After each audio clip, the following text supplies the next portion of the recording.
In 6 months' time, the constitution requires Uganda to hold presidential and parliamentary general elections in line with the Electoral Commission roadmap.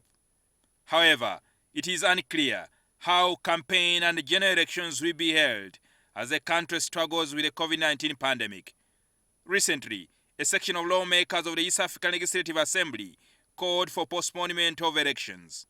So my call also is on the government and Electoral Commission to postpone the 2021 general election to 2023 so that we can first fight this pandemic.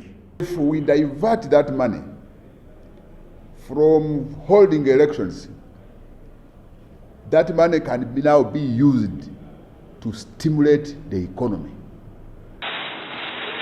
According to the Citizens Coalition for Electoral Democracy for Uganda, CEDU, postponing elections will amount to an abrogation of Uganda's constitution. Those elections can only be postponed if the constitution is amended again to allow for the president to continue serving even beyond May 12th. But as it is now, his tenure is entrenched in the constitution. His term of office expires on May 12th, and the elections should have been conducted before May 12th. This is one thing that would be clearly challenged, and he also knows it. All his legal team has informed him of that. I'm saying the only way it can happen is if that constitution is amended. In order to avoid such legal scenarios, the coalition has written to the Electoral Commission proposing policy guidelines to be adopted in conducting elections and campaigns in ways that can prevent the spread of the disease among Ugandans.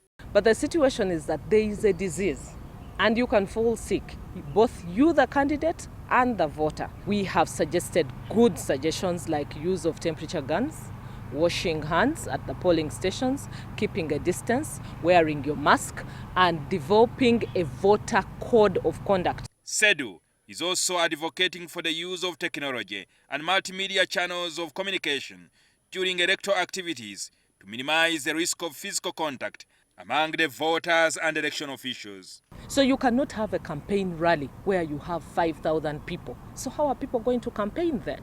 That is what we put in that framework. We said people can campaign online and by putting on flyers, by having small meetings of 5 to 10 people where social distancing is observed, use Zoom meetings to consult and engage people.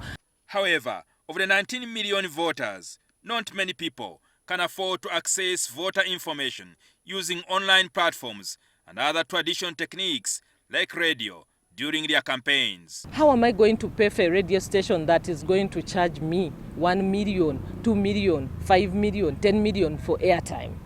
It's a big question. Can they afford data to remain online? So be it. All the 16 million, can they engage in a process? Can they know that Jingo or Charity is campaigning and what is her procedure? What is her mandate? What is she presenting for us as a candidate in this election? If these proposals are adopted, the Electoral Commission will require more funding from government. It is true.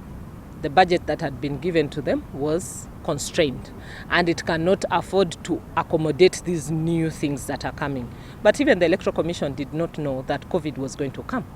As about this, the Electoral Commission spokesperson Jotham Taremwa declined to comment, insisting that the proposals had not been fully digested by the Commission. Jingo Francis, NTV.